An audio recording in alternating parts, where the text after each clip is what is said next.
Olá, bem-vindos à nossa análise de hoje. Vamos olhar para uma passagem, assim, muito forte, né? Gênesis capítulo 22. Temos aqui uns comentários bíblicos bem interessantes que detalham aquele momento, aquele pedido de Deus para Abraão sacrificar o próprio filho, Isaque. Exato. É uma narrativa que, nossa, levanta muitas questões, né? Sobre fé, obediência e como é essa relação entre Deus e nós humanos. Vamos investigar o que essas fontes dizem sobre esse evento tão marcante. Isso. A ideia é tentar entender a complexidade toda desse pedido, como Abraão reagiu e o que essa história significa ao longo do tempo, segundo o que a gente leu. Certo? Vamos começar a desempacotar isso. O ponto de partida é essa ordem divina, né? Que parece incompreensível. Sacrificar Isaque, logo ele, o filho da promessa, em Moriá. As fontes que a gente viu, elas logo apontam a tensão. Poxa, como isso combina com as promessas de Deus sobre a descendência? E com a lei divina que, depois, proibiria tirar uma vida. Uhum. E um ponto que achei fascinante que as fontes destacam é a palavra hebraica para provar, que é nissá. A interpretação que dão é que não é tipo uma tentação pro mal, sabe? Mas um teste. Um teste muito profundo da fé e da obediência do Abraão. E tem um detalhe que reforçam bastante. Isaque, ele não era mais uma criancinha. Provavelmente já um jovem, talvez ali entre 17 e 20 anos. Isso muda um pouco a cena, não acha? Com certeza. Muda sim. E apesar desse peso emocional todo que a gente só consegue imaginar, uma das fontes até descreve isso como quase palpável, né? Apesar disso, Abraão, ele age. E rápido. Levanta de madrugada, prepara tudo, viaja 3 dias. Essa viagem silenciosa, nossa, Essa obediência, assim, imediata e sem nenhum questionamento registrado ali no texto principal. Isso é central para a figura do Abraão como o pai da fé, né? Uma das análises até levanta a pergunta: como ele teve tanta certeza que era Deus falando num pedido tão extremo? boa pergunta. E outra interpretação, que se baseia lá em Hebreus, diz que a fé dele era tão grande que ele acreditava que Deus podia até ressuscitar Isaac se fosse preciso. Uau, faz sentido dentro dessa lógica da fé total. Aí chegamos no clímax, lá no Monte Moriá. Aquele diálogo, pai e filho subindo o monte. É de cortar o coração.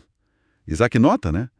Pai, fogo, lenha, mas cadê o cordeiro para o sacrifício? Ah, sim. E a resposta do Abrão, Deus mesmo há de provir o cordeiro, meu filho. Uma resposta carregada, né? Muito. E Deus provê, né? No último segundo. Quando Abraão já está com o cutelo levantado, o anjo do Senhor chama, impede. E aí encontra um carneiro, preso ali perto, pelos chifres. E ele é oferecido no lugar do Isaque. Exato. Por isso o nome do lugar.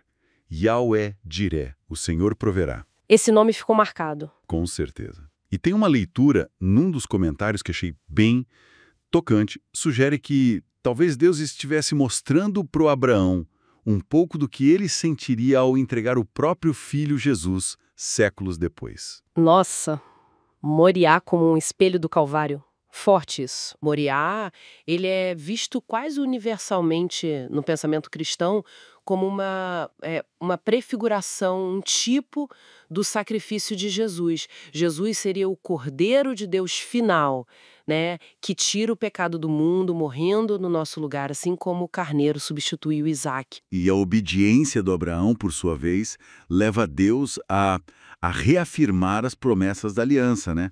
Aquele pacto sobre a descendência, o futuro do povo. Tudo se conecta. Exatamente. E é bom lembrar um ponto que as fontes frisam bem. Diferenciar esse evento, que foi único, das práticas de sacrifício de crianças que outros povos tinham. A lei de Deus condenava isso, né? Isso é crucial. Não é um endosso à prática, de jeito nenhum. É um teste de fé singularíssimo. E o capítulo termina de um jeito interessante, com a genealogia do Nacor, irmão do Abrão. É ali que aparece a Rebeca, que vai ser a esposa do Isaac. Então conecta o teste de fé superado com a continuidade da linhagem prometida. A história segue. Então, resumindo nossa exploração, Gênesis 22 nos coloca diante de uma fé, assim, levada ao extremo, né? uma obediência que desafia nossa compreensão. E no final, a provisão divina.